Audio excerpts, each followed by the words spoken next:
Mr. Saylor, do we have any revisions? No, I think we got everything corrected on the KSBA website. I know the original published agenda that was sent out Monday or Tuesday, there have been a couple of additional letters of interest that came in. And under superintendent's report, I did want to report to you all about Congressman Barr's visit on next Tuesday. So it's been added, but as far as any substance to the meeting, there have been no changes.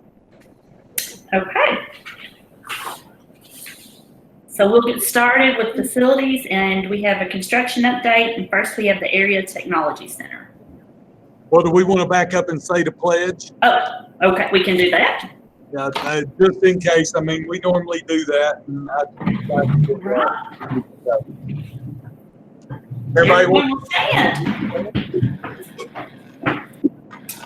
I pledge allegiance to the flag of the United States of America, to the republic for which it stands, one nation, under God, indivisible, with liberty and justice for all. Thank you all. Okay, the Area Technology Center update. Jeremy, you're up. All right. Good evening, everyone. Can you hear me all right? Yes. Yes, sir. Yes. Yes, we can. All right. So, update on the ATC.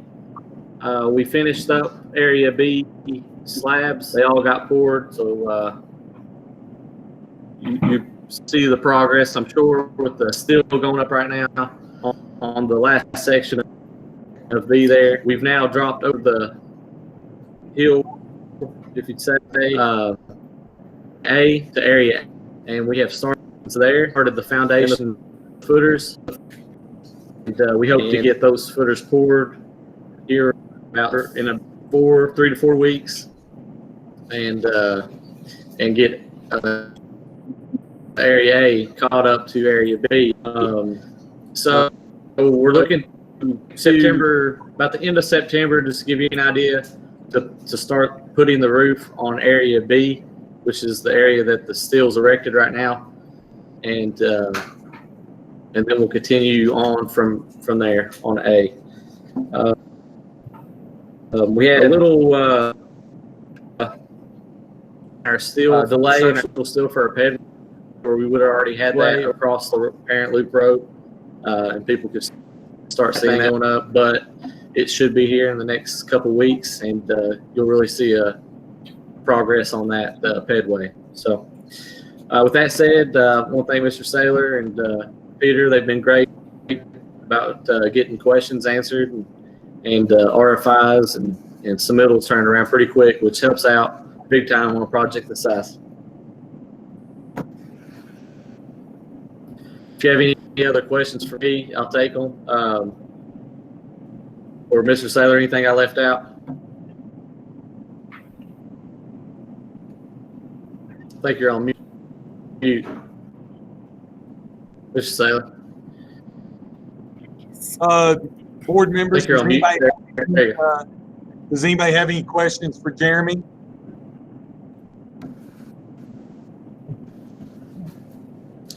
I know thank you, and I was just gonna say thank you, and I'm proud to be a part of this project. Great things for the community, and I hope everybody's happy with the production they're seeing from us also. So, thank you. I know that today we had a construction meeting, and it does appear right now we're on track to have that building under roof completely by Christmas. And if we can get that done, then they feel like that we're right on track with that. So I'm very appreciative too. We got a good bunch of subcontractors, and of course with Codell there and Jeremy as our construction manager, and of course right now we've had a good set of plans, and that's our thanks to our architect. Peter, I don't know if you've got any comments before we move forward. I just want to thank Jeremy for all of his help coordinating things. I do think the progress meeting went really well today. Lots of positives coming out of that. And Randy was there on site last week and had a really good report for us to take a look at as well. So I appreciate everybody's efforts. Okay, thank you, Ron. We love seeing the progress. Next on the agenda, we have a pay application number 12. Yes, we have pay app number 12. It's in the amount of $457,543.36. And of course, you've got the associated DPOs with that. It's my recommendation that it's been reviewed by Ross Tarrant and by Codell, and it's my recommendation that we make that payment. Okay, do we have a motion? I make a motion that we pay that. Okay, we have a motion. Do we have a second? I'll second. Okay, any discussion? All right, then I guess we will vote in the chat. Yes, this is vote 1. Number 1. And Brian, if you don't care, take your vote. Yes, I guess we'll need a verbal from you, Brian. Yes, sir. I voted. Yes, sir. Thank you. Okay. I wasn't sure. I didn't know if Jeremy was logging me in. As I said, yes. Jeremy did. So Yes, I did. Okay. Thank you, guys. thank you. Okay, it looks unanimous. So we will move on. And next on the agenda, we have approved proposed change orders. Looks like there's 4 different ones. Yes, the first change order, and Jeremy, you can jump in here if I miss any of this, just going forward. But the first change order was, it was an issue in some of the early approvals, and we failed to get this one completed. And this is just to correct the sequencing of the change orders as they've been presented. And Codell needs this for their records, and it's a no-cost change order. So my recommendation is to approve 901-2. I make a motion to approve. I second. Thank you, Sheila. Do we have any discussion? Okay, this will be number 2.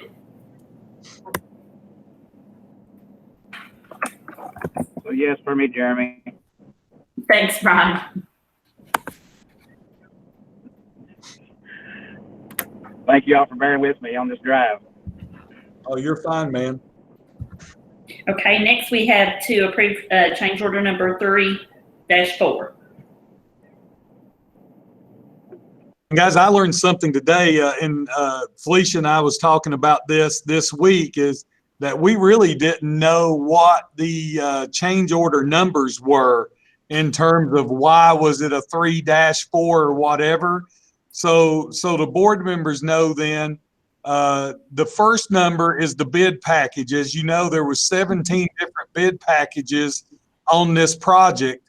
And then the second number is the number of the change order for that particular project. So it's kept by individual bid contracts that we have signed with each of the 17 contractors. And Jeremy, would you like to add anything to that? I did explain that correctly, right? Yes, sir. Perfect. Well, Felicia and I had that discussion, and I'm telling you, we were talking about that. And then today, it just so happened that Kenny explained that during the meeting. So I've learned something today, a little bit more perhaps than what I knew before. Well, I'm sure that helps out too, Mr. Sam, on your all's end. Yeah, it does. So it really helped us. This particular change order here had to deal with drainage. As you know, we had a lot of water early on in part A of that building, and we had to install a drainage line at the foundation levels in order to get rid of some of that water. And it was for removal and trench backfill for unforeseen utility piping under the building pad. And it is in the amount of $9,032.78. And it is my recommendation that we go ahead and approve that change order. Okay, do we have a motion? I'll make the motion. Thanks, Sheila. Do we have a second? I'll second it, Rhonda. Thanks, Brian. Any discussion? Okay, this will be number 3. So yes for me on number 3, Jeremy. All right, I'm gonna hang up with y'all and work on this one just a second. Hey, Mr. Saylor. Yes. Hold on just a second. We're having a problem with audio. Just so you all know, I have recorded this meeting. So if there is, while I'm working on the audio, I'm trying again, and Brian's, Brian, I've got you down as a yes. I think that's what you said. Yes, sir. I have recorded this, so until I can get this audio feature fixed, and I'm working on it right now, I will upload a recorded version of the board meeting. That way anybody can go back and rewatch it. Thanks, Jeremy. Yeah. Y'all can just bear with me. Hold on just a second, please. Okay.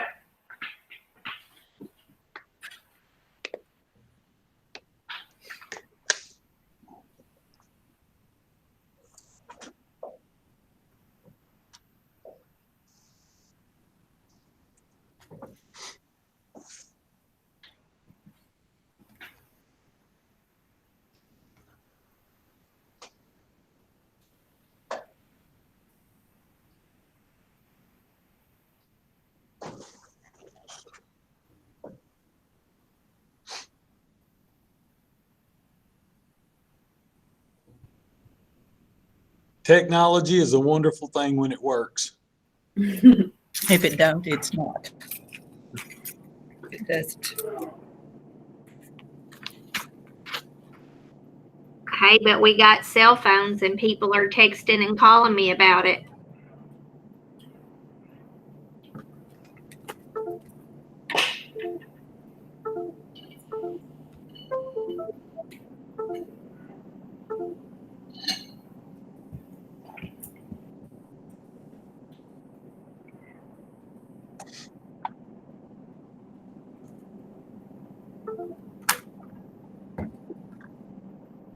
The weird issue is it's recording my computer sounds, but for some reason it's not recording the let me try one more thing. Hold on.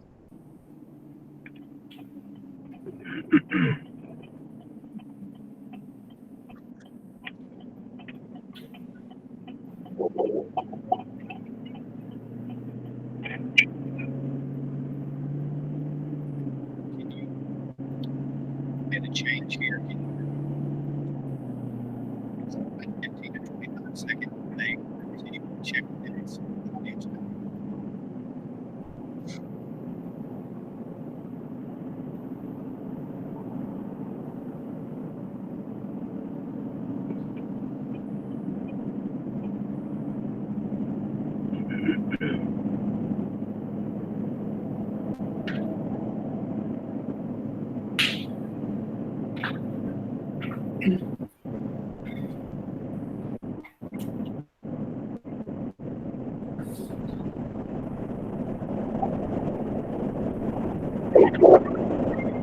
Mr. Saylor, can you say something and see if it fixes it?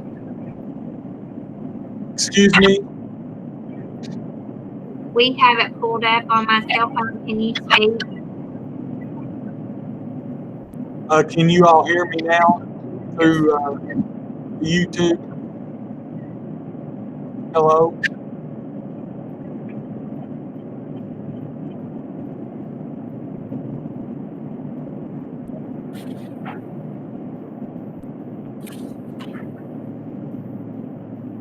Jeremy, is it possible we take it down, create a new link, and start it up again just because of the public meeting aspect of this? Can you hear me okay? No. Can you all hear me? Yes. Yeah. I've got pulled open the live stream on my Chromebook, and I can hear it on my Chromebook. So I've got it fixed now. So like I said, I will. Let me mute that. So like I said, for anybody that's watching, for anything that you've missed up to this point, once the meeting is over with, I will immediately upload the recorded version, and then that way anyone can go back and hear anything that was missed. Okay, thank you, Jeremy. I think that will make us okay. You agree, Jonathan? We're good with that? I think that sounds like a good solution. So. Okay. So next on the agenda. They said Brian needs somebody, it's background noise like somebody's driving. See if Brian is muted, is what they're telling me. He is muted right now. I wasn't before, Donna, so I finally figured out I was having a little bit of background noise, and I muted it, so should be good now. Okay. Next, we have to approve change order 4-3. 4-3 is for masonry work, and this has to do with a condition within the diesel lab. There was a beam in there that there was a conflict with that particular beam when it came to the block that was being laid in that area. Of course, we went ahead and approved that to keep them from having to wait. It was reviewed by Ross Tarrant and Codell as well. It's for $2,961, and it fixed a condition that they needed to have done there. So my recommendation is to approve that change order as well. If anybody has any questions now, Peter and them are available to answer them. Okay, I do we was have a going to say motion? that was a good catch on their part.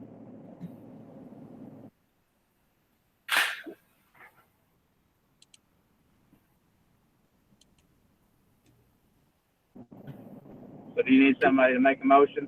Yes, do we have a motion? I make a motion. I'll second. Any discussion? Okay, this will be number 4. And Brian, you can give us your verbal. That's yes. That's yes for me, Jeremy. Thank you.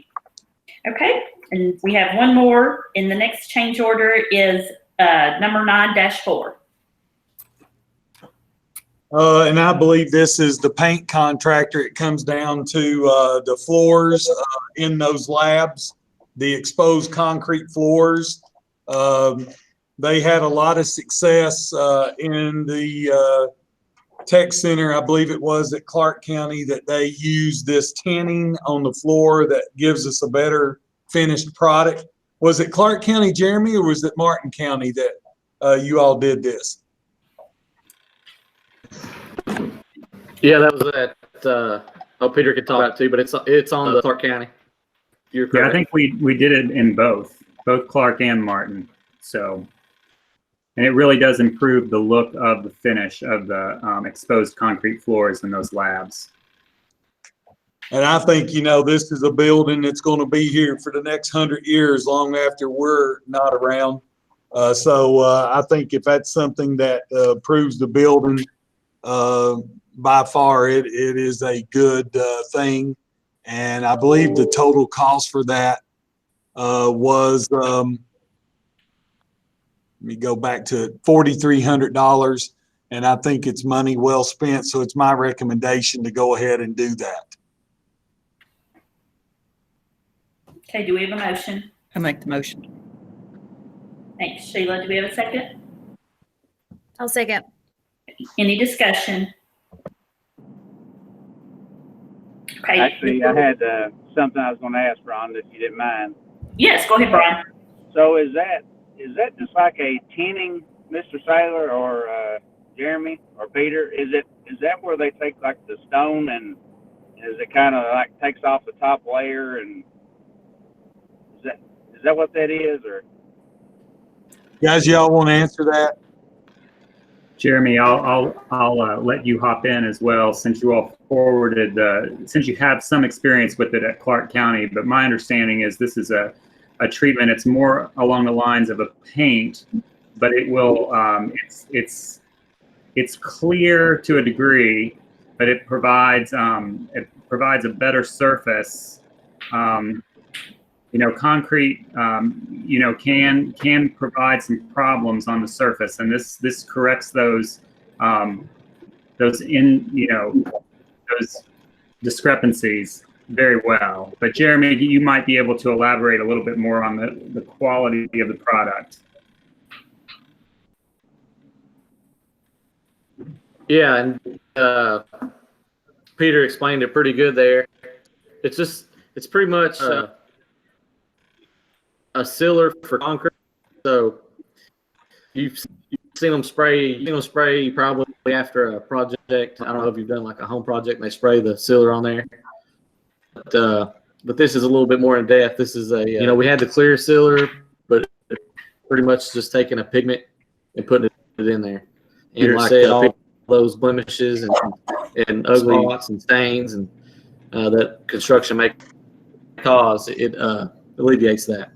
I think it's a great add-on for the project.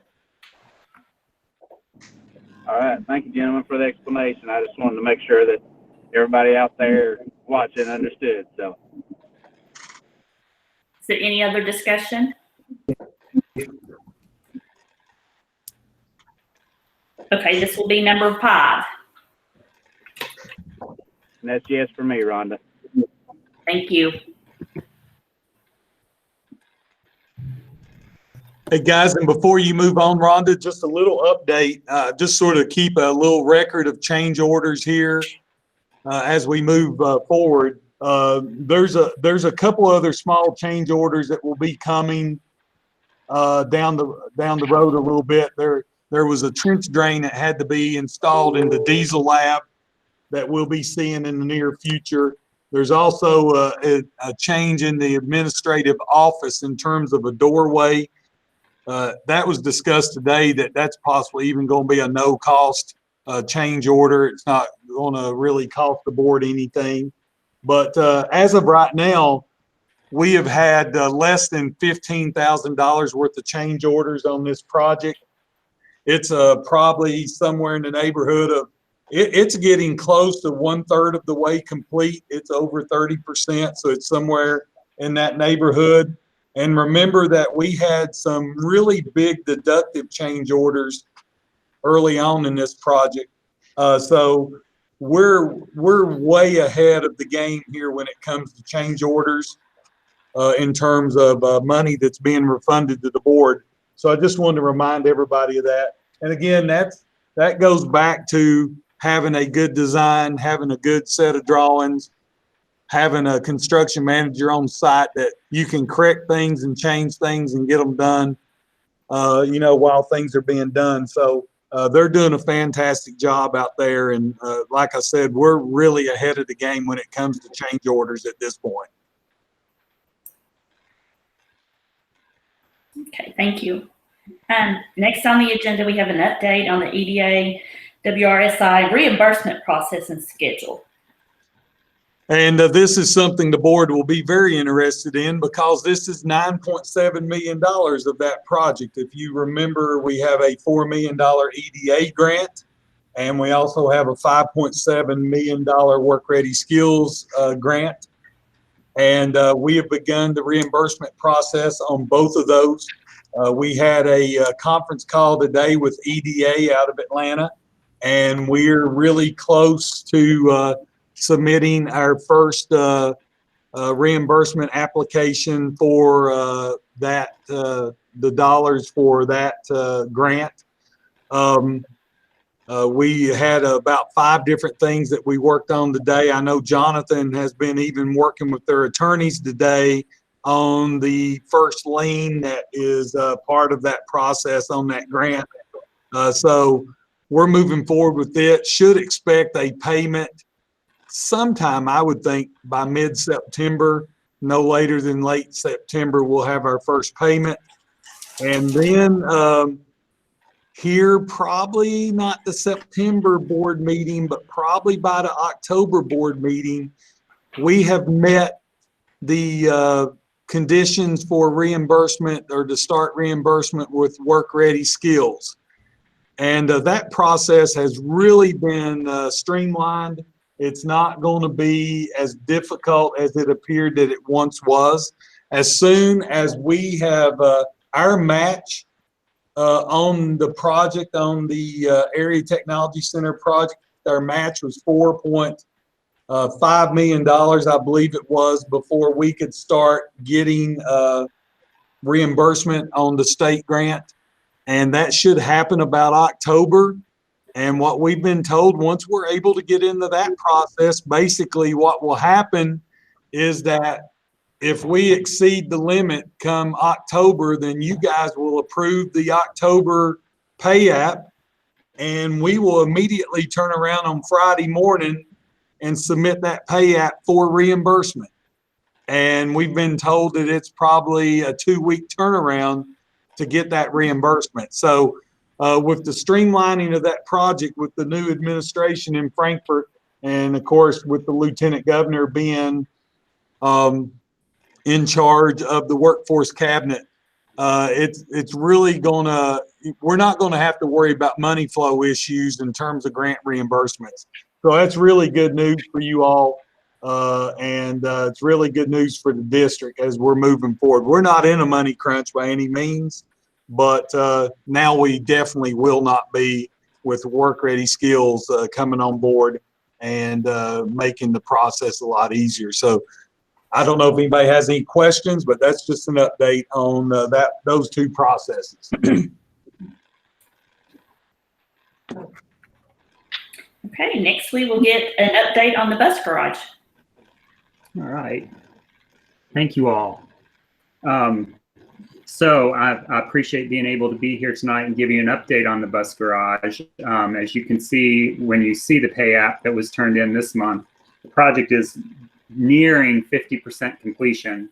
My colleague Randy Brookshire was in the field last week and sent back some good photographs of the project.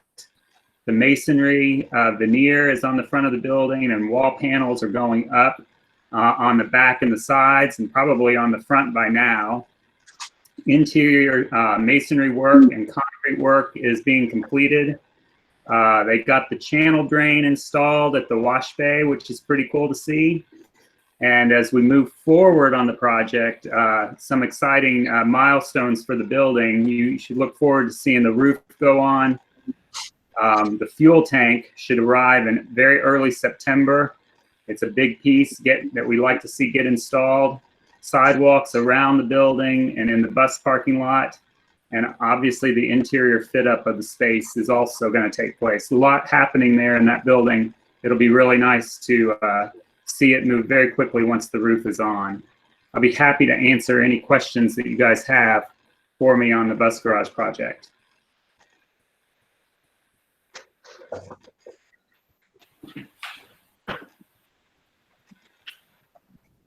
Okay. Anybody have any questions for Peter?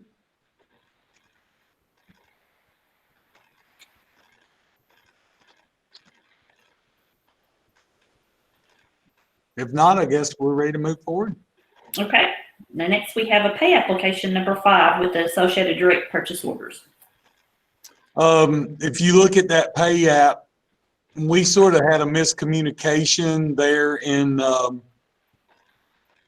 June, and we actually paid the contractor, but we did not pay any of the DPOs or the purchase orders for the materials for that. And we've been able to get that corrected. We've got the checks ready for payment tomorrow. It's in the amount of $80,380.07, and my recommendation is that we go ahead and pay that. I make a motion, we pay. Do we have a second? I'll second. Second. Or third.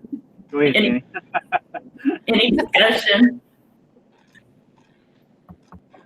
Okay, this will be number 6. So Brian, yes on number 6. Thanks, Brian. Okay, next we have a pay application number 7, and it's associated with the direct purchase orders.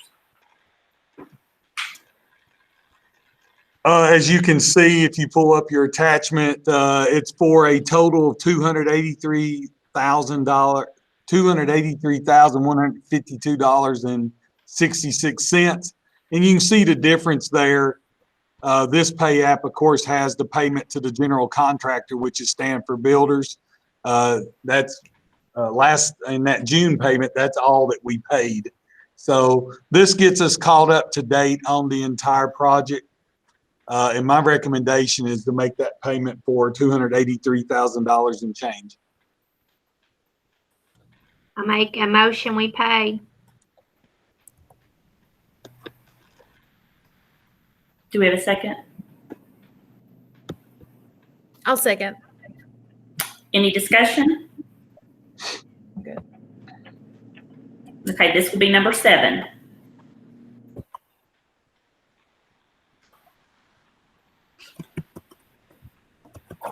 So Brian, yes on number 7.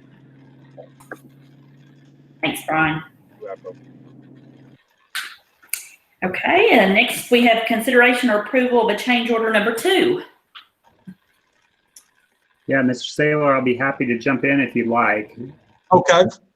Yeah, so this particular change order number 1 was for weather delays. So it was a $0 change order. So this is our first one on this particular project, and it's related to unearthed, unsuitable soils in the bus parking lot. And when Standard forgot to dig in back there to get the soils ready for the parking lot, he ran into a bunch of stuff that was used for fill back from when the highway project was completed. We had anticipated some of this, and there was an allowance in the project for unsuitable soils, but this was these 2 areas that he uncovered there sort of surpassed that allowance. And so this change order for $8,490 is for undercut and infill of unsuitable soils in the area of the bus parking lot that is above and beyond the allowance that was in the project. And guys, so you all know, my understanding is that there was large tree trunks that had been buried there. There was also big old tires that came off of some of the construction equipment when all that area, that holler was filled in. So I do think it's an appropriate measure to go ahead, and of course it had to be done. I do think if somebody does the work, then we need to hold our end of the bargain and pay them for the work that they've done. We have been assured that there does not appear that there's any other unforeseen circumstances like that. Even when they're digging for the diesel tanks, the gas tank and the DF tank that we will have to dig for, that won't be the same because of the fill requirements for those. That's correct, is it not, Peter? That is absolutely correct. That is correct. So as of right now, this is really, and there may be, we've asked maybe for the installation of a water fountain in the garage area. There was one in the training room area, but there's not one in the garage area. There might be a small change order that would come about with the installation of that water fountain. But right now, we don't really anticipate any other change orders moving forward. And I know in talking to John and Peter the other day, I don't think they really anticipate anything. Doesn't mean something couldn't happen. But as of right now, The only other thing could be that we are asking them to take some of the large rock that came out of there and line the ditches with that large rock. If you go out and start trying to buy large gravel to do that, it's going to cost you a lot of money, and we felt like that might be a good use for that rock. But my recommendation is we go ahead and pay this change order. I think it's appropriate. The work was done, and I think we need to stand by our contractor here that's doing a fantastic job. Once they've got the rolling on this project, they're on track to be substantially complete by October 1, which is what we asked them to do. You agree, Peter? Yes, I do. That is correct. So that's my recommendation, Ms. Hardy. Okay, do we have a motion? I make the motion. Thank you, Sheila. Do we have a second? I'll second it. Thanks. Any discussion? Okay, this will be number 8. Yes, for me on number 8, Ron. Thanks, Brian.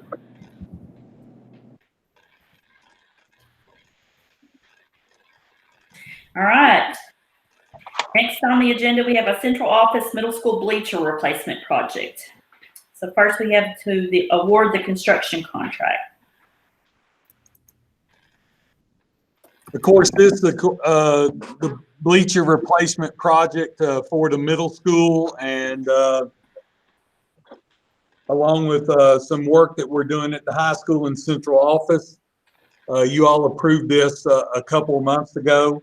And of course, this contract is really going through KEDC. It's one of those situations where you don't have to go through the entire process to have what you would under a normal construction project. But this is a direct purchase through Toadvine Enterprises. You have to have an architect, which of course Ross Tarrant has served as the architect on this particular project. So we now need to approve that contract with Toadvine, which of course is going to be a direct purchase order for the bleachers as well. And I think that covers that, Peter. Do you need to add anything? No, that's it. That is exactly correct. So my recommendation is to go ahead and approve that contract with Toadvine. I'll make the motion to approve the contract. Thanks, Jen. Thanks. Any discussion? Okay, this will be number 9. Okay, number 9, yes for me, Ron. Thanks, Brian. Okay, next we have to approve the revised BG1. Once they've come to all the pricing and everything that was needed, I think the BG1 is being adjusted, and it's being adjusted downward. What was it, Peter? A couple $100? Yes, $270. $270 less than we thought it was going to be. Yes. So that's always a good thing. So I would go ahead and make the recommendation that we approve that revision to the BG1. Okay, we have a motion by Sheila. Do we have a second? Thanks, Jenny. Any discussion? Okay, this will be number 10. Yes for Brian, number 10. Thanks, Brian. Okay, moving right along. Looks like we have next on the agenda our ECHS renovation. This is phase 7. Well, as everyone knows, we started talking at the June meeting that we were going to move forward with the final high school renovation. And part of that high school renovation, of course, includes the athletic facilities at the baseball, softball site.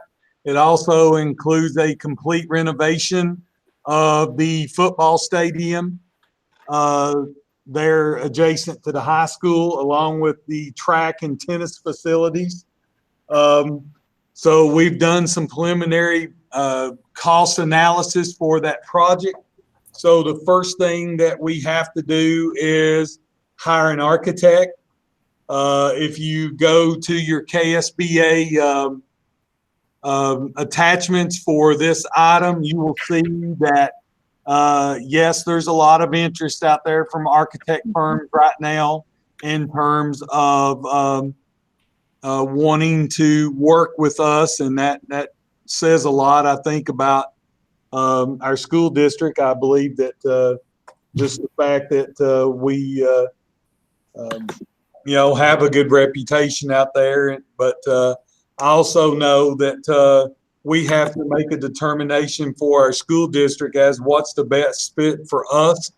I will tell you that since we began all these renovations 3 years ago, starting with Estill Springs, the middle school, the ATC, and the bus garage, I think that a few years ago downstairs in our board office, we met with Ross Tarrant. At that time, we said that the relationship that we've had with them in the past was very important to us. I feel like they have been they've been a partner. They've just not been somebody that we've hired. They've been a partner with us in these projects. And, it's my recommendation that we continue to retain Ross Tarrant as our architect. And probably the biggest reason is that they have been with us in terms of the high school renovations. They have been here. They know that building better than anybody. And listen, all these other firms, great people. You've met a lot of them at KSBA during the winter meeting. But I just feel like at this point in time, for us to be able to move forward and continue with progress and get this project up and going and get it approved and hopefully be able to start construction this coming spring, I feel like that we need to hire Ross Tarrant as our architect. That's my recommendation to the board.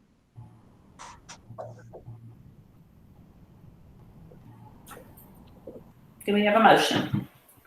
I make a motion to keep Ross Tarrant as our architect. Okay. Do we have a second? I'll second that motion. Any discussion? I just echo the sentiments of Mr. Saylor, Rhonda. These guys have been in here with us thick and thin, and they've done a heck of a job. I can't thank Peter and his crew and everybody that's been involved with all this. I'm like Donna said just a few months back. I mean, it's just amazing to see all this come to fruition and finally get all of our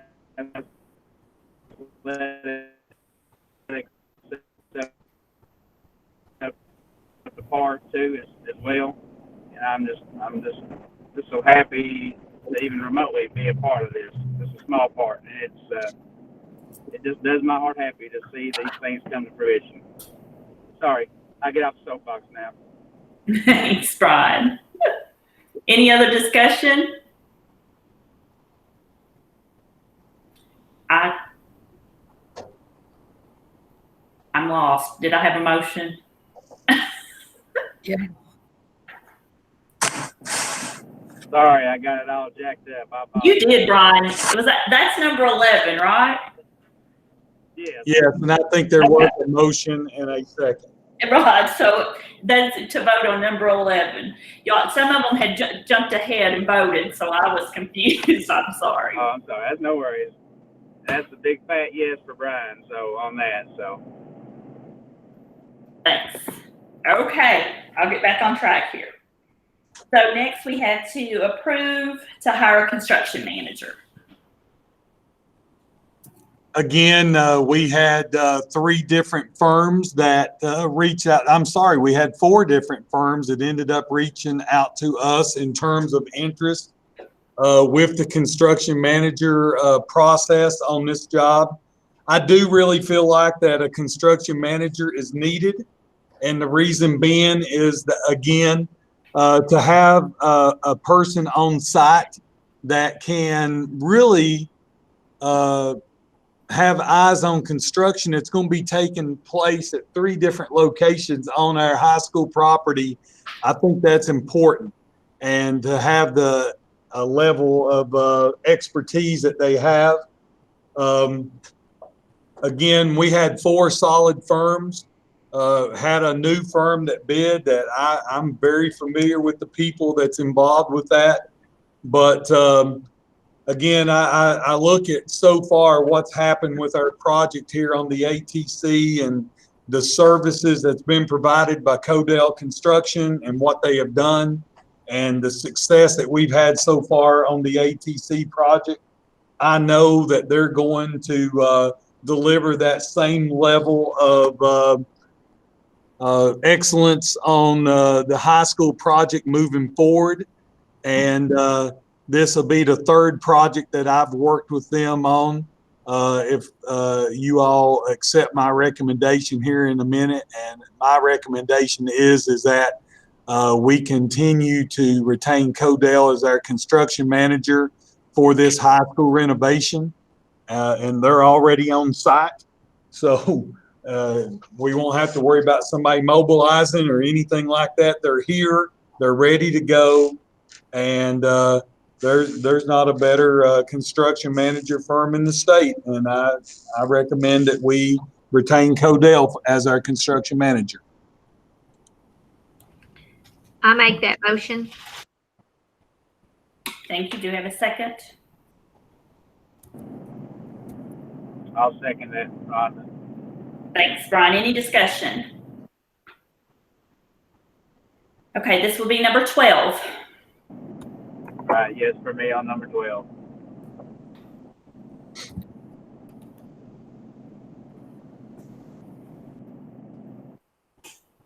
Okay. Next, we have consideration and approval of the initial BG1.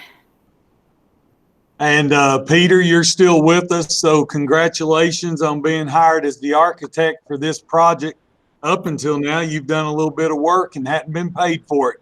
So now maybe we can pay you for working with us on this BG1. But for those of y'all that's sitting there, you're looking at this. The total construction for this project is $7.8 million, along with all the fees, and of course the surveys and different parts of this project. Total project cost is $9,760,000. Peter, do you have anything you want to add to that? No, I just want to very quickly let you all know how appreciative I am of being able to be a part of this one, and it was it's an exciting project, and like Mr. Saylor said, it is complicated. 3 different places on the high school campus will be impacted, and it's going to be a fun one to design. So thank you. Thanks, Peter. This fulfills the promise. When the nickel was passed, we told everybody that Estill Springs was our #1 priority. We told everybody that the ATC was our 2nd priority. And because of the hard work of the staff here at this central office and the $9.7 million worth of grants we received, we now are able to turn around and spend the $10 million that we were going to have to use for an area technology center. We're now able to use that to complete our high school and to complete these athletic facilities. And it's fulfilling a promise that was made when the recallable nickel was accepted by this community. So it's with an honor, and I'm proud to recommend the acceptance of this BG1 and for us to move forward with the design phase of this project. Okay, do we have a motion? I'd like to make a motion that we move forward. I'll second that motion. Any discussion? Can we third it? Yes, you can if you want to. All right, this will be lucky number 13.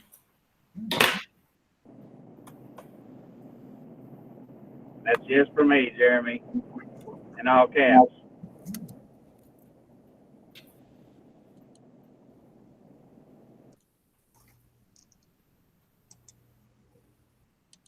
Okay, next on the agenda, we are to set the 2021 tax rates. And we'll start with the real and property tax rates.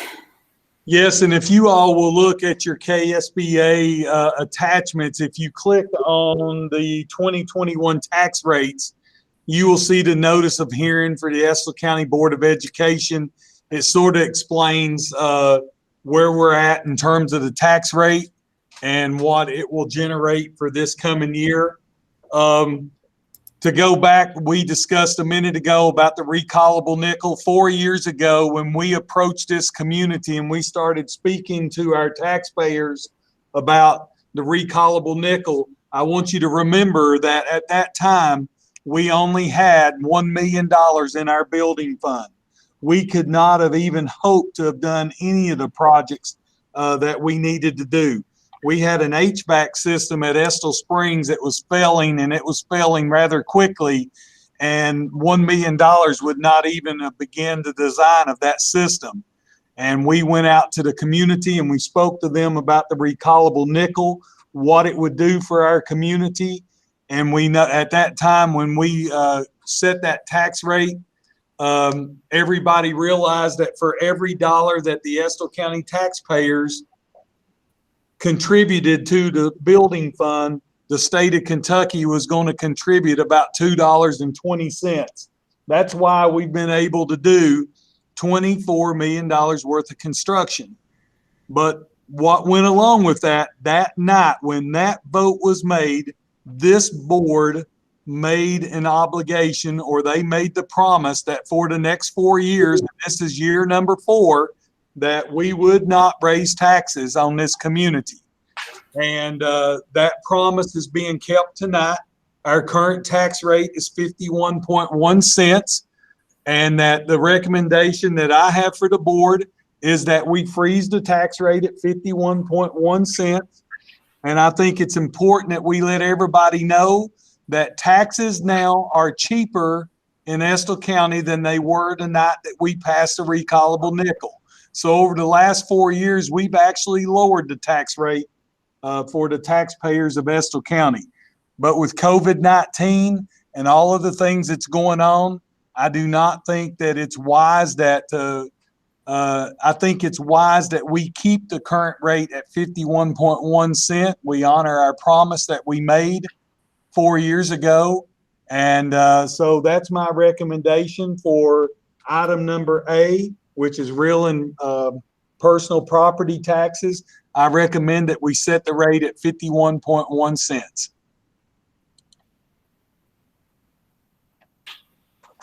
Do we have a motion? I'll make the motion. Thanks, Sheila. Do we have a second?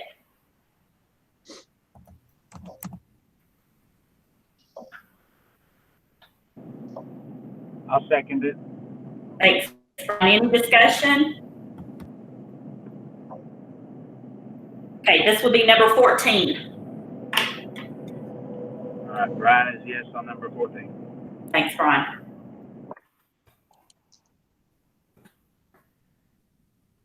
Okay, next we have the motor vehicle and watercraft tax rates. Yes, and I believe, let me get to that attachment. I believe it's 54.8 cents, and that's been the rate for years.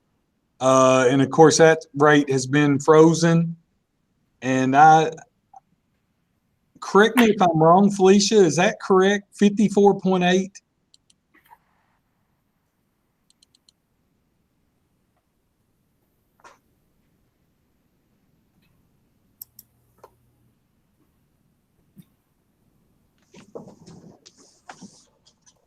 Hold on, I've got it right here.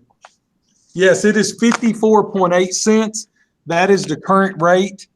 And my recommendation is that we, of course, freeze that at that rate as well. It's 54.8 cents.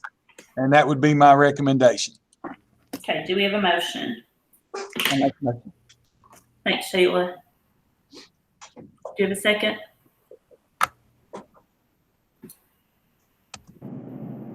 I'll second it. Thanks, Brian. Okay, this will be, any discussion? This would be number 15, or number 16, sorry. No, number 15. Okay, yes for me on number 15. Number 15, thank you. Rhonda, before we move on, let me just go ahead and let everybody know, because this rate is slightly higher than the compensating rate, you do have to have a tax hearing. We have to advertise for the next 2 weeks in the paper, and we'll do that. And the tax hearing is set right now for September 14th. I'm sorry, September 10th at 6 p.m. For anybody in the public that would have comment. We probably would do that in the central office gym, just in case if anybody did want to make a comment. That way we could social distance. We'll just see. It'll either be in the gym or in the boardroom. So it's at 6 o'clock. But that's just for information for you all to go ahead and mark your calendar. And I believe that in the morning, everything will be sent to the paper. But that's the process that you have to follow whenever you set the tax rate. Thank so thank you. Okay, next on the agenda, we have consent items. We'll take just a minute and go through those for everybody. And then if you have any questions, I'll be glad to answer those. We've got the minutes from the last meeting, of course, the treasurer's report. I included in there the CARES package that, of course, was passed by our federal government. And there's two different pots of money that is involved with that. You have what's called the ESSER funds in the GEARS budget. It's a little bit over $1 million. And of course, as you all know, when we return to school, there's going to be a lot of purchases that's had to been made in terms of PPE, being prepared for kids returning to school, being able to take temperature checks. There's a lot of expenses that's part of that. I know $1 million sounds like a lot of money, but I can also tell you that $1 million will not go very far. So it will help bridge the gap and meet the needs that we've had. But we've already seen a lot of losses this past school year. A lot of people right now, I think I told you all this last time, our food service program has lost over $100,000 because the number of meals served was not the same, but yet we continued to pay our employees who worked all summer long. Our food service staff worked all summer long and made up all the time that they owed the school district. They still had to be paid, but the number of meals that we served was not the same. So it did cause a deficit in our food service program. So the shutdown has actually hurt the district quite a bit in terms of money. So that those appropriations will help our district. You've had a chance to look at those. The South Central Head Start agreement is, of course, for our Head Start and preschool program at South Urban. You do have an employee that's asked for a leave of absence, and that is very much needed. It's a medical leave of absence. Only the board members can see that, but it was included. We also have a cooperation agreement with the Estill County Physical Court and CSEP, and of course that's on emergency management, and it's a document that they have asked us to approve. There was some changes with the federal Title IX policies, and KSBA has introduced or they have written new policies, and they have reviewed our policies and made those corrections, and we're doing those tonight on an emergency reading, which allows you to have one reading and they become active at that point. And then also you'll see the District Code of Conduct Handbook, and that was a complete revision of our District Code of Conduct Handbook. that was done here at the district level. Jeremy headed that up along with our principals and some of their staff. So those are the consent items. I don't know if you all have any questions about any of them, but if you do not, I would make the recommendation that we approve the consent items.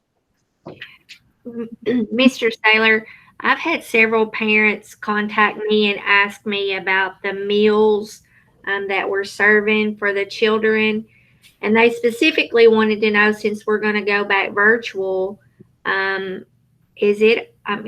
are curious about signing up for the meal program. Can they have that delivered just like in the summer to their homes? Does it matter about income level? Is it for all kids? People had questions about that. Well, we sent a one call out today, and we have information that's went out on social media about meal service. And we can talk about this right now. And I know we've got a back to school update with several different things later on after closed session. But as of right now, our plans are that starting on Monday, our transportation personnel, along with our food service personnel and our instructional assistants that we have at our schools, they're going to deliver meals. And what will happen is that, of course, our cooks will be coming in pretty much early. They'll be preparing meals, and they'll be preparing a breakfast and a lunch for our students. And our buses will pull out every day at 11 o'clock, and they're going to run their afternoon bus run. So students that have ridden those buses before, they will know that about what time those buses will be there. As a matter of fact, I believe that the drivers and the bus monitors have been contacting those students by phone. The one call today was for students that normally don't ride the bus, to let them know that they can sign up as well. And there's a form that they can sign up, and they were directed to that form today.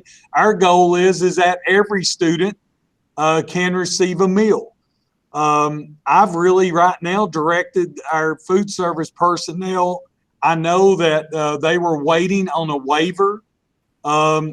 There's two different feeding programs. Of course, we have our feeding program that takes place during the regular school year, and then we have our summer feeding program.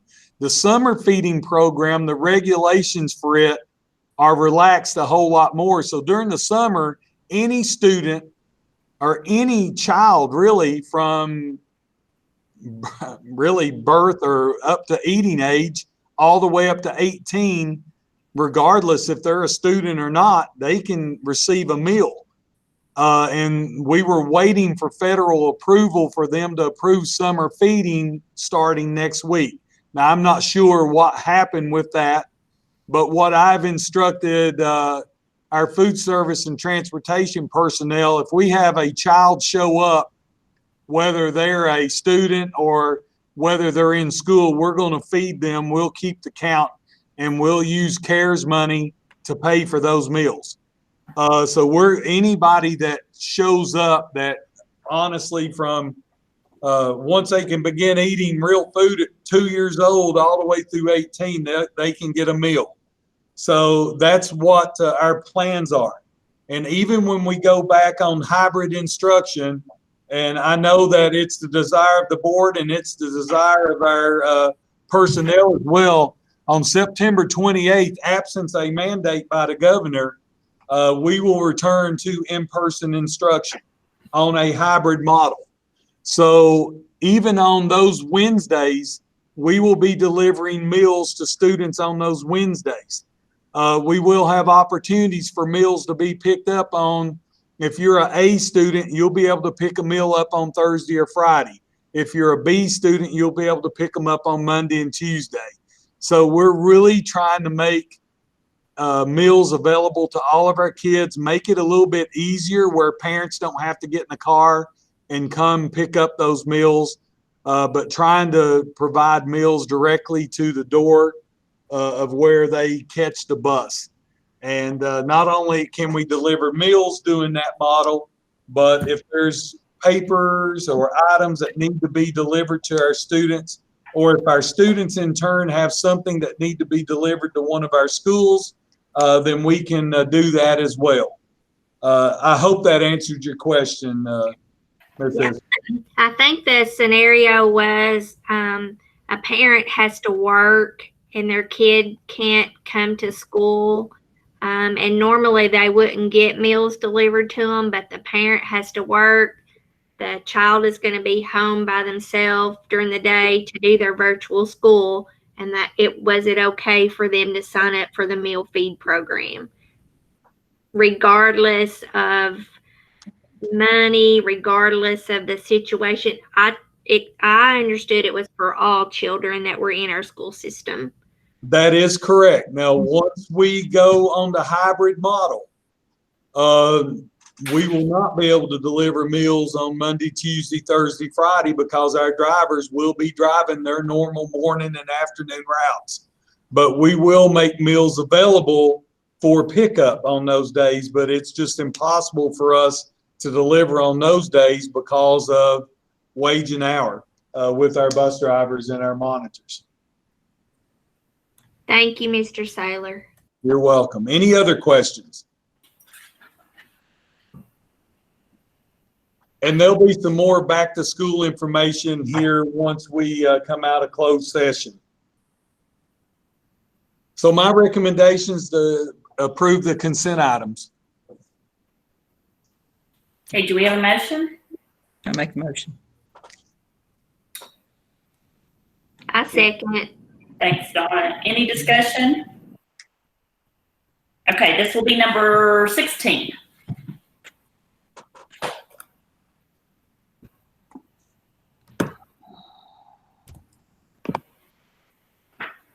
Okay, we will need a motion to go into closed session. Hey, Rhonda, this is Jeremy. Sorry. Yes. Brian is muted, so we do not have his vote. Oh, okay. Sorry, Jeremy, I apologize. Yes. That's okay, brother.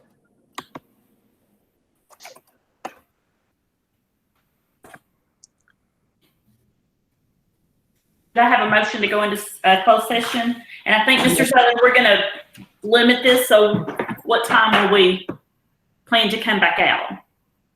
We would like to let anybody know that's watching by YouTube that we will be back at, I think we can be back honestly by 7:35, which would give us about 20, 22 minutes in closed session. What's going to happen? Jeremy, did you send Jonathan that link for closed session as well? Yes, sir, I did. I will have to go into the closed session myself to admit Jonathan, and then you all can watch and see that I exit the meeting. Once I exit, because I think I have to be the one to admit him where I created the link, but he should have it. So make sure all the other board members are getting into it as well. So as board members, we're going to close this link, and then when we come back, we can reopen the link, correct? Yes, sir. That is 100% correct. Okay, so again, for the general public, we will be back at 7:35, which is a little bit over 20 minutes. So I don't know, Rhonda, if you got your motion or not. I did not.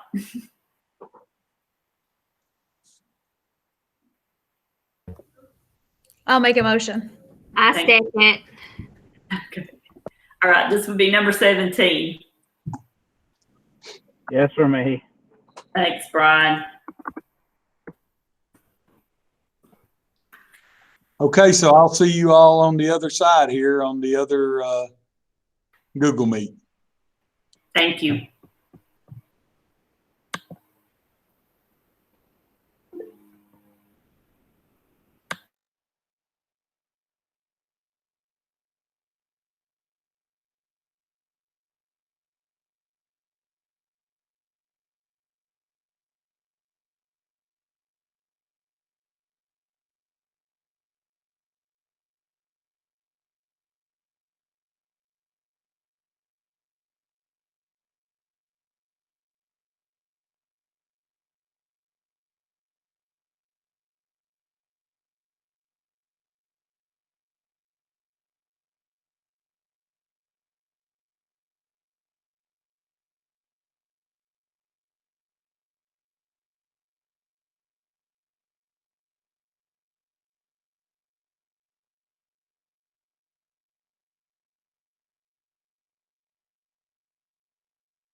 Just to let everybody know, we're coming back. Give us just a second.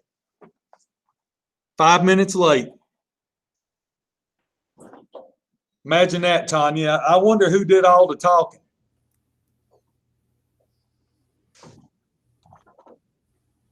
Miss Isaacs, you want to guess at who did all the talking? She's muted. Yeah, she ain't going to comment. Ross, I'll throw my hat in the ring on this one. Okay.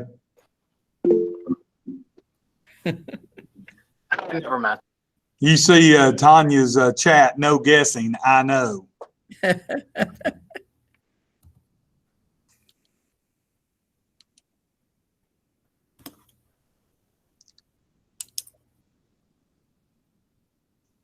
Are we live, Jeremy? Still on YouTube? Yes, sir, we are. Okay, let's make sure we get everybody back. There's Miss Donna. There's Miss Jenny Jo. Miss Sheila. Miss Summer is here still. We're still missing Miss Rhonda, and we lost Brian. we lost Brian at the very end of the closed session. So I don't know, Jeremy, if you want to reach out to him real quick by phone, see if he may just be in a spot he can get with us. I'll try to call him real quick. Okay. And we're still waiting on Miss Hardy, and then we'll resume the rest of our meeting.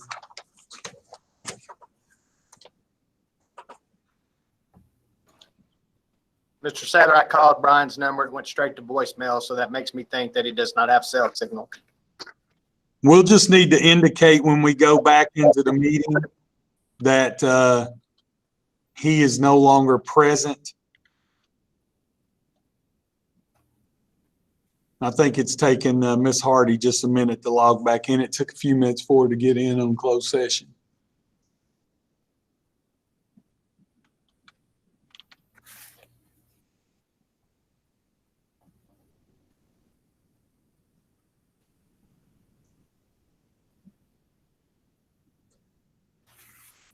There she is.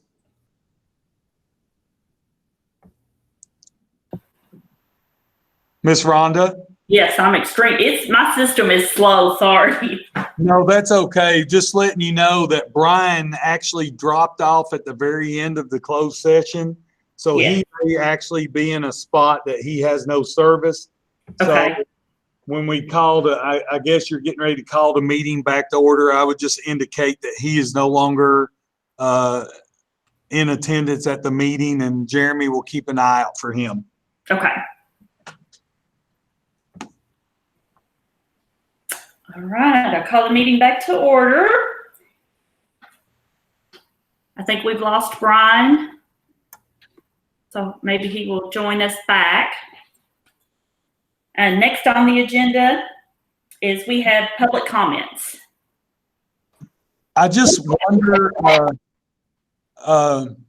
Rhonda, I just wonder if we go down and give the return to school update, then there might be some more responses. Jeremy, I'm only showing one response right now. Is that correct? Yes, sir. That is affirmative. We've only got one response right now. It's a construction-related question. I didn't know it's a regular called meeting, and we can move on down the agenda. If we wanted to give that return to school update, and then there may be some questions with that, if that pleases the board. That's good for me. Yeah, that's great. Okay, well, let's go ahead and talk about up to school update. We've already talked about food service and how we'll be handling food service for the next 5 weeks. So let's just go back. As you know, as everybody knows, the governor just a few weeks ago made a strong recommendation that we not return in person due to the recent uptick of COVID cases in our state. And, you know, I know that we were ready. I know that our staff was ready. I know that our parents was ready, and I know that our kids was ready to return. about 65% of our kids were ready to return to some type of in-person instruction. And I know it was disappointing for that to happen. But I just feel like when you have, I want to take the governor out of this. I want to take the legislators out of this. I want to go to one person. I want to go to Dr. Stack. And when I look at Dr. Stack, I don't think you have to look at him and see an R beside his name or a D beside his name. He's a health professional. He's given the best recommendation he can possibly give. And I have to believe that's what the Department of Public Health is doing.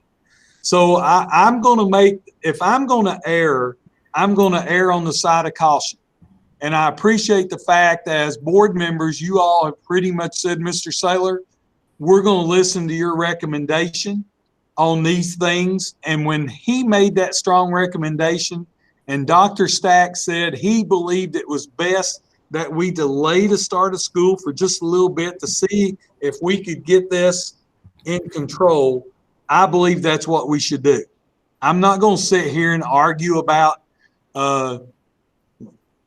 whether the governor should have done it. I'm not going to sit here and argue about the legislators that they're on the other side of the fence and they think that we should go back full go. I'm not worried about any of that. I'm going to take the advice of Dr. Stack. And until somebody tells me that he's not on the up and up, that's who I'm going to believe. So I just felt like it was best for us to delay. And I think if you look across this state, 150 school districts approximately right in there made that decision. I'm not telling everybody else that they're wrong. I don't know that they're wrong. I don't know that there is a right or a wrong answer, because I can tell you this: when we go back to in-person instruction, and that's what we'll have a board meeting before September 28th. But my goal would be, and I think it's this board's goal, and they'll be able to speak on the 17th when we come back on September 17th. I think that our community, our kids, our parents, our board, our teachers, we want to go back to some form of in-person instruction. We need to lay eyes on our kids. We need to be able to provide them an education, the best education we can. And we're going to do a lot better job in remote instruction these 5 weeks than we did last spring. We've worked on it. We're better prepared. That still doesn't mean that there's going to be some kids that are going to struggle, and we have to realize that. So the sooner we get back to in-person classes, the better off we are. So that's our goal. So our goal will be that we will do 5 weeks of remote instruction. On September the 28th, we're going to return on the hybrid schedule, just like we had originally planned, with Group A on Monday and Tuesday, deep cleaning on Wednesdays, Group B on Thursday, Friday, cleaning on Saturday, and try to get in and see exactly how many kids we've got. Our goal will be at the end of the first 9 weeks, which is about 3 to 4 weeks after September 28th, right after fall break, then we need to make a decision whether or not we need to bring both groups, A and B, back 4 days a week. And if we can do that and we can do it safely, that's what we'll do. A lot's going to be determined on the numbers as they happen over the next little bit. So that's where we're at. We're still ready. We're ready for in-person. We've had a slight hiccup with our thermal scanning imagers at our doors. We're going to have to go a different route. We got those in. They weren't performing as they were promised. We're going to go a different route. We've asked for a refund. We've already been told that will happen. We'll look at a different route. Jeremy and I have a couple of options that maybe we can look at early next week after he gets these computers handed out at the middle school. We're working to try to get all of our cleaning supplies in. Those things, now we shouldn't have an issue with any type of cleaning supplies. We've got enough supplies to start next week. We're going to have staff in the building. If any of our parents or community goes to one of those buildings, they're going to have on a mask. They're going to have to take their temperature. They're going to be confined to that office area. We have all those protocols in place. So we're ready to go. That's our plan moving forward. I don't know that you guys have any other questions about those plans. Nothing's changed on school buses. When we start sending kids on school buses, they're going to have a mask. Last thing I'll say, to KHSAA today voted to begin sports and fall practice. That begins on Monday. I just want everybody to know we sent that information to the health department today. The Estill County Health Department has a big say in how we move forward with that. So just because the Board of Control acted today does not mean that our health department may have other ideals. Just because the Board of Control acted today does not mean that the Department of Health with the state of Kentucky might have other ideals. The governor, I think, made it pretty clear this afternoon that he was shocked by what happened. I'm a little shocked, but I am going to support the KHSAA's decision. I think there needs to be a hard discussion, and I think the governor will have a hard discussion with the Commissioner Tackett, and we'll see if everything goes forward Monday or not. I know there's people out there that's going to argue, well, if we can have sports, why can't we go to in-person classes? I can't answer that. All I know is we have a recommendation not to go to in-person classes, so that's what we're going to follow. But we're going to have athletic teams that possibly are going to play games the week of September 7th. If they get on a school bus, they're not going to like it. But guess what they're going to have on? They're going to have on a mask. And when they get on that school bus, guess what's going to happen before they get on it? They're going to have their temperature checked. And we're going to meet with our coaches on Monday, and we're going to lay out some very strict guidelines on kids coming back to practice, how kids are going to have to social distance.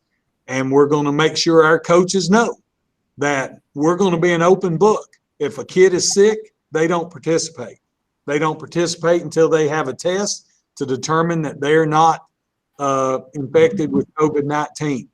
And we're going to make it very well known that under no circumstances are we going to be put in a situation where we're kept in the dark in terms of what our players are feeling in terms of any type of sickness or anything else. So as before, we may not have everything perfect, but I think we have pretty good plans in place, and we're going to be very stringent. We're going to be very strict in terms of the guidelines that we follow forward. And I will tell you all this as superintendent. If I do not feel comfortable the week of September 7th, if I do not think we are ready to play games, if I do not feel that it is safe, then I will have no problem contacting our board chair and our vice chair. And listen, if I don't feel it's safe, I will recommend to them and I will let them know my plans are is that we're not going to play that week. Until we feel comfortable, it will be a local decision. They dumped it local today. They said it's up to local school districts. And I promise you all that I will make sure that it's as safe as it can be before any of our kids go to an athletic field. And the last thing I would say to all of our fans that want to attend games, just realize that this is not last year. There will be very strict attendance limits at our games. My opinion, starting out, it will be parents only. I do not think that the average fan will be able to attend the game. So I just want you to know that there'll be very strict guidelines on seating and the number of people in attendance, and very strict guidelines in terms of concessions. And I don't even know if it's even worth opening up a concession. We'll make those decisions as we go forward, but we'll follow all the guidelines as they have. So that's really my back to school update. If you want to, I'll go through these others. If our parents have any questions, you can, there's a form that you can fill out, and you can go and fill out that form and we'll answer those questions. And if that's okay with you, Ms. Rhonda, let's finish the superintendent report and then we'll see if there's any other public comments. Does that work? Perfect. Okay. You all have your notification of personnel actions. I do want you to know that we set in my office this past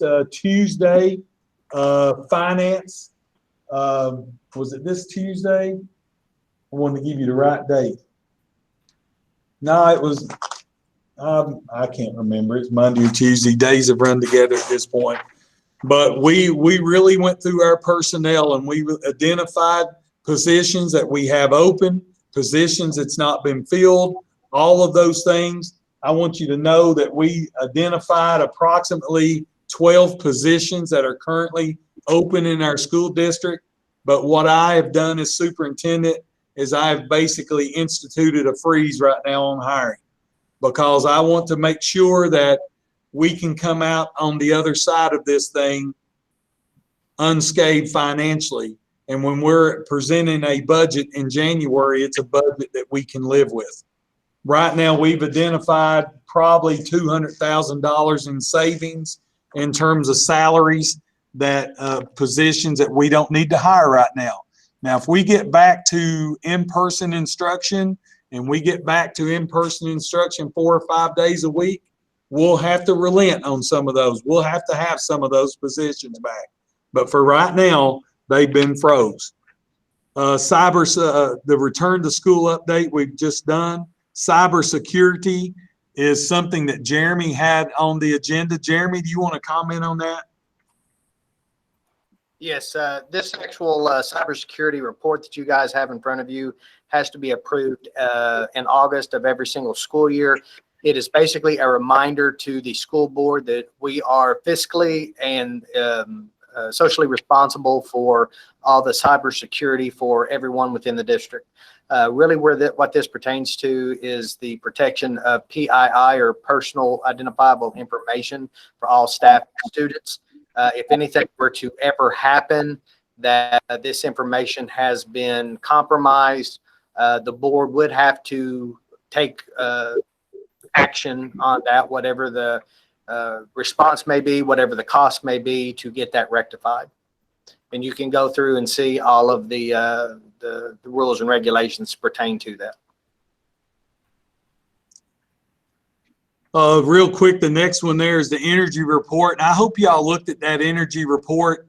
Of course, there was a huge savings towards the end of the year because we did not have students in our district. But even at Estill Springs, if you looked at the total reduction, it was about a 35% reduction on utility costs in that building. And that's because of that new HVAC system and the work that you all did there. Item E was a letter from Wrsi Health, and that's in support of our athletic trainer, and it looks like she's going to get to begin work. This is a reminder for our board members that on the September 14th, you received an invitation for that online meeting.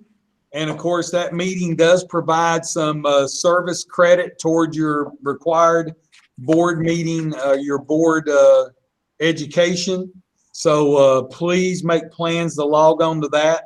If you all want to come here, again, Sheila, you like to come here and conduct this meeting in one of our offices where you're socially distanced, you can come here that night. I'll be here that night as well. Participating in that meeting. So the board office is available to anybody that needs to. Senate Bill 158 is the new school accountability law that passed. I wanted to get that information out there to you. It tells some of the changes or revisions to school accountability. Just so the board knows, I fully expect for the spring testing period to be waived again. I know that they have asked for a waiver with the Department of Education in Washington, D.C. I fully expect that to happen. We will still be given in-house assessments, and hopefully we're going to be able to work out a solution with our vendor for map testing that will still allow us to have the data that we need to try to meet the needs of our students. And then item H was added today. It was a non-voting item, and I just wanted to remind everybody that Representative Barr will be here Tuesday morning at 9 o'clock at the ATC site. Remember that Congressman Barr and Senator McConnell were very instrumental in the us being awarded a $4 million EDA grant. And we're very appreciative of their efforts. And I know that Representative Barr will be here.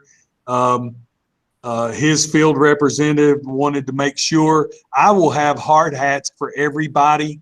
I'll put them in my vehicle and take them out there. So each of our board members will have a hard hat on that visit, and you all will be able to hang on to those. So if you want to visit any of these sites, you can.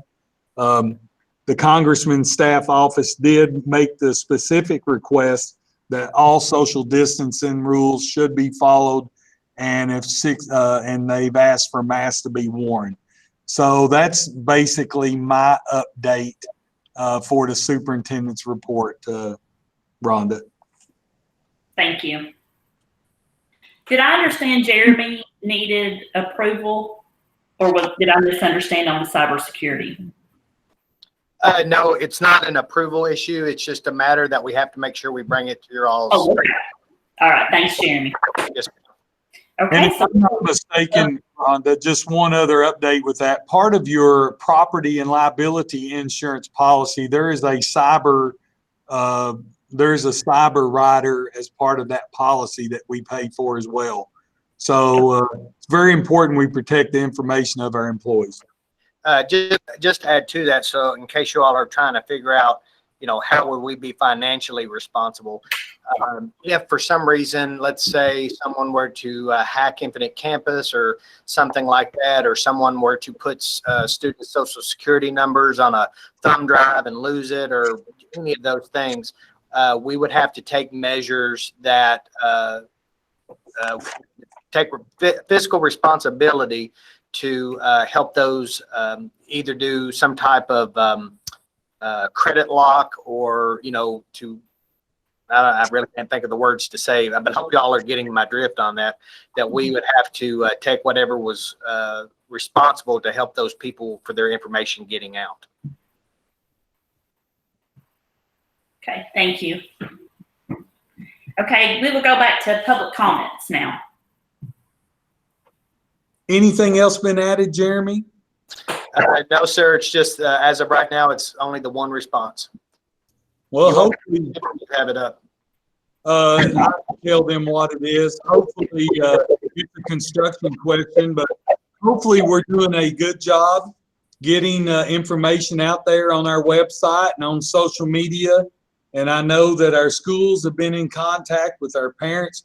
Listen, any parent, if you've not heard from the school, it's not because we've not tried. That means that we may not have the correct information. And if we don't have the correct information, we're not able to get a hold of you. I know they have personally made phone calls to every student in this district, or tried to make phone calls.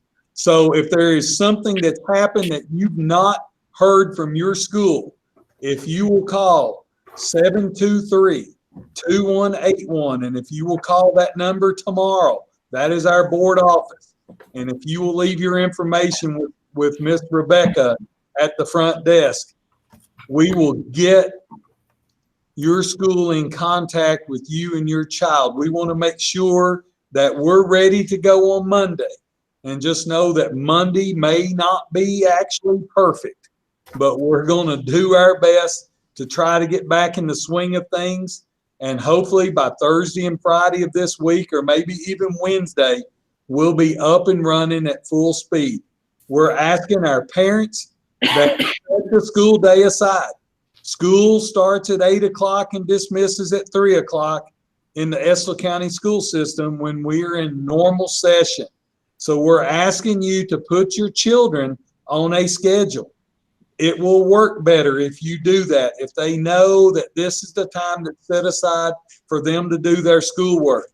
And our teachers are going to be available. They're going to be at the school. They're going to be able to answer your questions.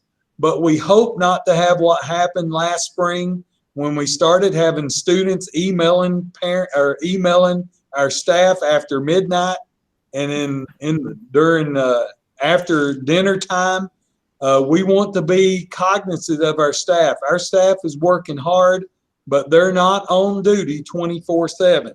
So we ask that everybody work together and that from 8 to 3 o'clock, that is school time. And if there's exceptions to that, you need to talk directly to the principal so that arrangements can be made. The only question that we had concerned the possibility of maybe an electronic sign being put somewhere on the site out at the high school, middle school, and area technology center. Of course, when those buildings were built, they were built on old 89. What's old 89 now? So the marquees and everything are over on the old side of the road. They were asking about the possibility of something maybe that would be maybe more visible. And I think that was the gist of the question, Jeremy.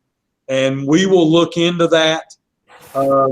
We'll have to see what type of money is left in the project that would allow us to do that. There is a possibility that we could do that, but let us see where we're at in terms of finances. Any others, Jeremy? As of this second, sir, no, sir. Okay, Ms. Rhonda, I guess we're ready to go to board member forum. Okay, do we have anything from our board members?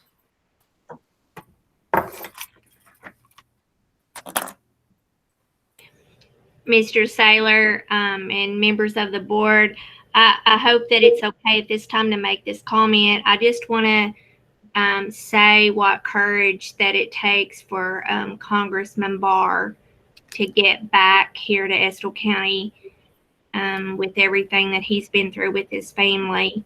And I'm just very humbled that he would take the time to come here. And I would just like to encourage everyone to keep him and his two daughters in their prayers.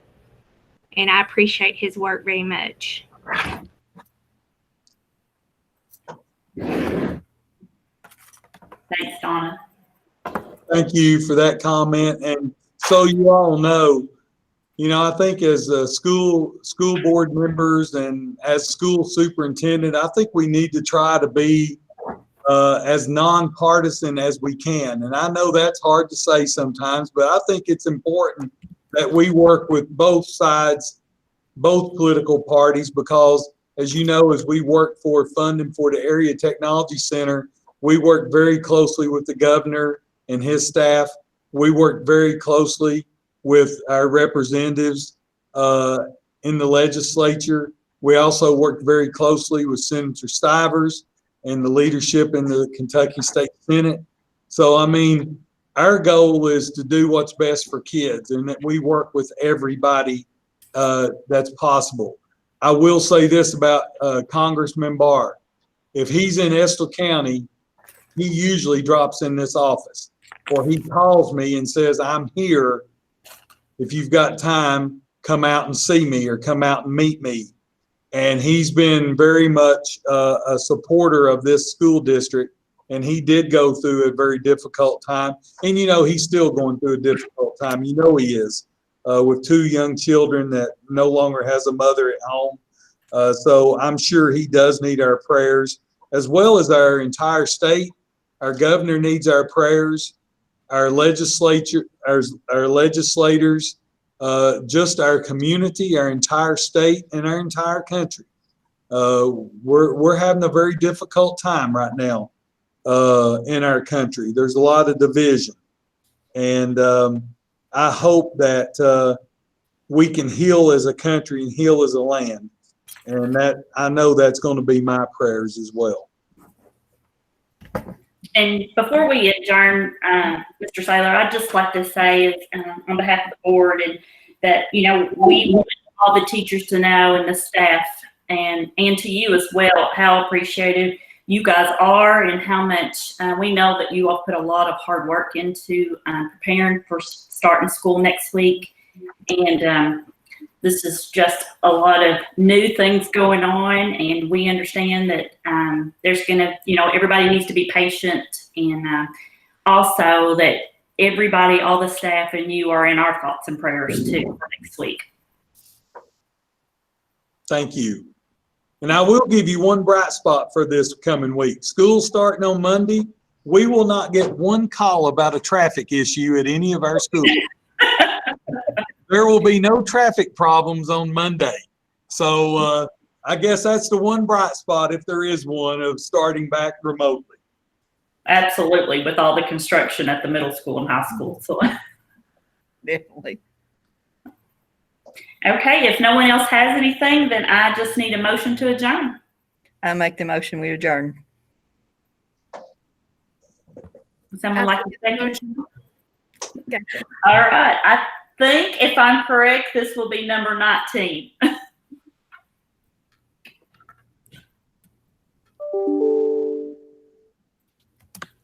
Thank you all. Summer, I just wanted to holler at you real quick and say thank you for being with us tonight.